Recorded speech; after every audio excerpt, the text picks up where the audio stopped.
Donc je suis allée visiter plusieurs apparts, j'en ai trouvé un sympa à Chinatown et donc j'ai habité là pendant 1 an, super sympa. Là c'était vraiment la coloc avec 3-4 filles dans la maison, je partage tout, vraiment sympa.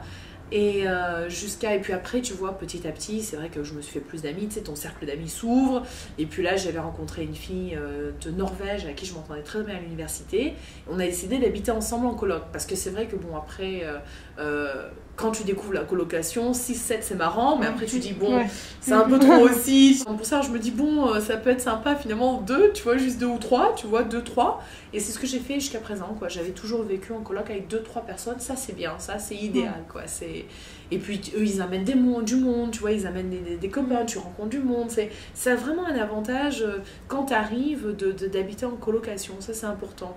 Pas dans des, moi je dirais pas dans des homestays, tu sais, où tu as des gens plus âgés, un couple qui s'occupe de toi, ça c'est moins intéressant, tu vas pas rencontrer les gens, tu vas pas, t'es jeune, tu veux sortir, tu vois, donc je recommanderais pas de faire ça, mais c'est très facile hein, de faire la coloc, c'est super facile. Attends, t'as des annonces au poteau de la rue, partout, tout le temps, au supermarché. Attends, mais moi les boulots de nanny que j'avais, pendant toutes ces années, c'était au supermarché, quoi. C'était hallucinant, quoi. Je mettais une annonce, paf, voilà, le babysitting et tout, ça marchait, mais hallucinant. Les cours de français, pareil, quoi.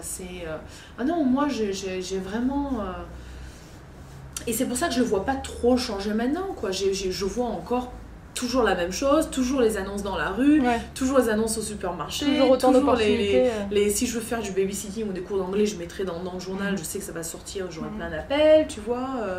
Ouais, moi je t'ai dit, je vois bien quelqu'un, moi je dis une jeune personne maintenant qui a 17 ans, qui veut faire la même chose que moi, je dis oui c'est possible.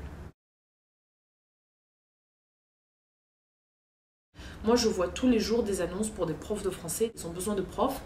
Dans le domaine de la langue, je te dirais que des profs de français ici, ça marcherait beaucoup parce qu'il y en a, mais le niveau de langue est pas terrible. Hein. Je te le dis tout de suite. Moi, j'ai fait partie justement de la NAFT, qui est la New South Wales Association of French Teachers. Et tu rencontres donc tous les profs qu'il y a dans l'État. J'étais leur secrétaire pendant un bout de temps, donc j'ai enregistré près de 300 membres pendant l'année où j'y étais. Et ben, quand j'allais aux réunions, tu vois à peu près la moitié des membres, on va dire 100, 150. Le niveau de français, donc c'est vrai que ça, des bons profs de français qui ont le niveau, c'est quand même rare, hein. C'est dur à trouver encore, hein. Il y a encore la demande, hein. Si t'es bon et que t'es un natif, dans toutes les langues hein, d'ailleurs, dans toutes les langues, que ce soit l'italien ou ce que tu veux, t'as un boulot facile, hein. Le bouche à oreille en plus ça marche vachement bien. Non, là tu peux trouver du boulot facile, hein. Moi je vois très souvent des annonces, tu vois des nanas qui partent en maternité ou des gens, et puis ici tu vois, si tu remplaces quelqu'un en maternité, des fois on te garde, si on voit que t'es bon, ils veulent te garder, c'est dans leur intérêt. Et une fois de plus tu rentres dans ce cercle où tu vois du boulot, il y en a plein quoi, je veux dire, mais moi justement j'ai un ami là qui va arriver à la fin de l'année, je fais ouais t'inquiète pas, on trouvera du boulot, pas de problème, je te montre, il est flic. Ouais, je te reconvertis en prof de français, tu vas gagner bien, pas de problème. Mais c'est vrai que bon, faut avoir de la volonté, faut avoir du courage, faut le vouloir quand même. Hein. C'est vrai que, attention, c'est vrai que si t'as pas d'anglais, là je crois que quand même faut bien le mentionner, il faut l'anglais quand même. Parce que si t'as pas l'anglais, là t'auras du mal. Là t'auras du mal, ça c'est vrai. Donc il faut parler anglais. Si tu parles anglais, que tu as un niveau assez courant, ça va. Je te demande pas de parler l'anglais comme moi maintenant, peut-être je le parle, mais tu te démerdes. Si tu as assez d'anglais pour te démerder, te faire comprendre et comprendre, pas de problème. Parce que ça, c'est vrai que c'est le numéro 1. Ton âge, on s'en fout. Ton expérience, ça se joue. Si tu es vachement confident, non, si tu as de la confiance, si tu as beaucoup de confiance en toi, que tu leur dis ouais non moi je vous propose de faire ça, tu vois, ils apprécient, ils aiment bien, tu vois, donc pas de problème. Donc c'est pas au niveau de l'expérience, c'est pas au niveau de l'âge, c'est au niveau de la langue. Ça l'anglais c'est important. Donc pour moi les gens qui trouvent pas, qui ont du mal à trouver du boulot, ça veut dire que leur anglais est pas terrible. Et là c'est vrai que tu vas un peu galérer. Ouais. Là à la rigueur tu passes 4 mois à fond en faisant des petits boulots et puis ça vient. Hein. Et encore, bon, les petits boulots, des fois on prend, on fait tu sais, ramasser les fruits, des trucs comme ça, des boulots que personne s'appelait, tu vois, food baking, c'est pas et tout, bon, ça va, t'as pas trop d'anglais, ils s'en foutent, je veux dire, attends, tu ramasses les fruits toute la journée, tu parles pas à personne, ça va. Mais des trucs, des petits boulots, par exemple, genre faire une sauce qui faire des sandwichs, tu vois. Il faut comprendre. Dès que tu dois parler à quelqu'un, dès que tu vas te retrouver en face d'un client et tout, non, il faut de l'anglais, quoi.